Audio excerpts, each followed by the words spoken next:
Dr. Marchangisi here with your Science Moment. It is Science Moment 344, I believe. We are nearing 350. I failed to mention 333, which is kind of a round number in some strange way. 333 and a third, probably at 1/3 of the way through that one I should have mentioned. Today, I'm going to talk about what is more important, getting things right scientifically, or getting things morally right in terms of preserving and respecting civil liberties. So I just wanted to walk through a little matrix that is, I think, useful in helping explain the positions where people have ended up over the last 3 years for COVID, and a key moral distinction that's worth discussing. So in this table, I want you to imagine that you're empirically getting things right and incorrectly, so you're correct scientifically and incorrect scientifically, these two columns here. And then the rows are going to be you are respecting civil liberties and not respecting civil liberties. Now, let's consider these 4 cases. Now, what we on Team Reality would argue that, and of course we knew this throughout, but look, we have been respecting civil liberties, so we're in the top row, and we've been scientifically correct. We are in the upper left, right? And Team Lockdown has been violating civil liberties, and in fact, they've been wrong, right?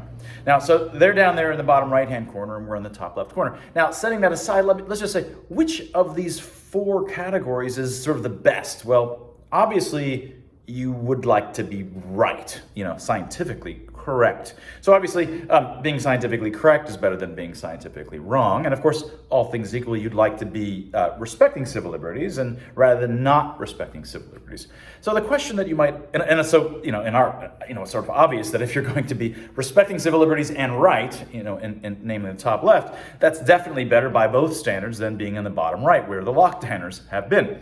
But I think key here is understanding how these 2 corners, right, the top right and the bottom left, how do they compare? So in this case, in one case, you're potentially getting things wrong scientifically, but you are respecting civil liberties, right?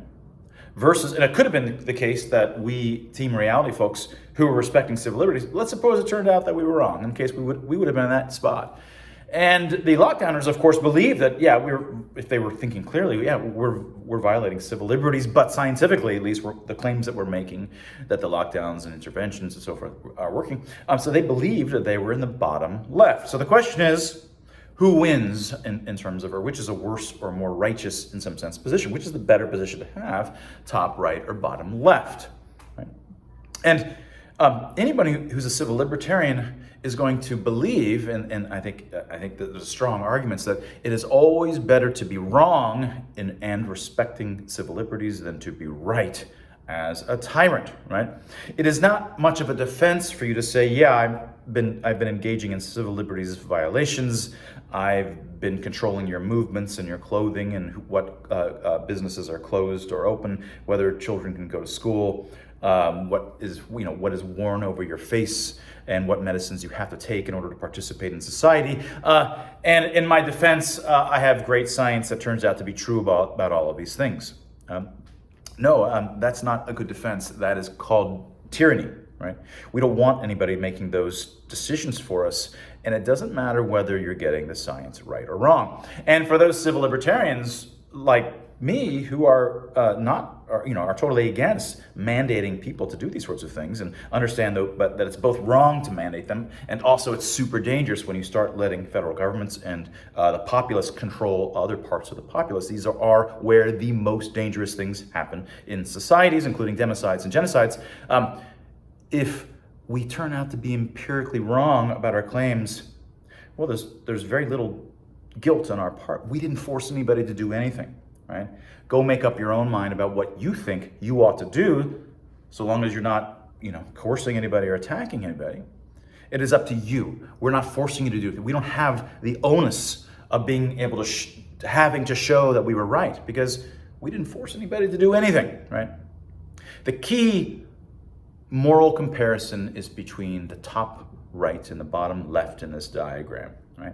It could have turned out that those who are liberty respecting like me ended up being wrong about some or all of these claims, scientific claims, empirical claims about the interventions and the danger of COVID and the dangers of vaccines or what it might be. Could have turned out we were ending up in the top right.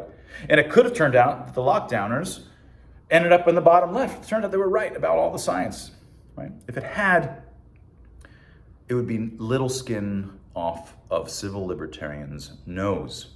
Right? That's the key. If you want to rank these 4 cases, it is 1, 2, 3.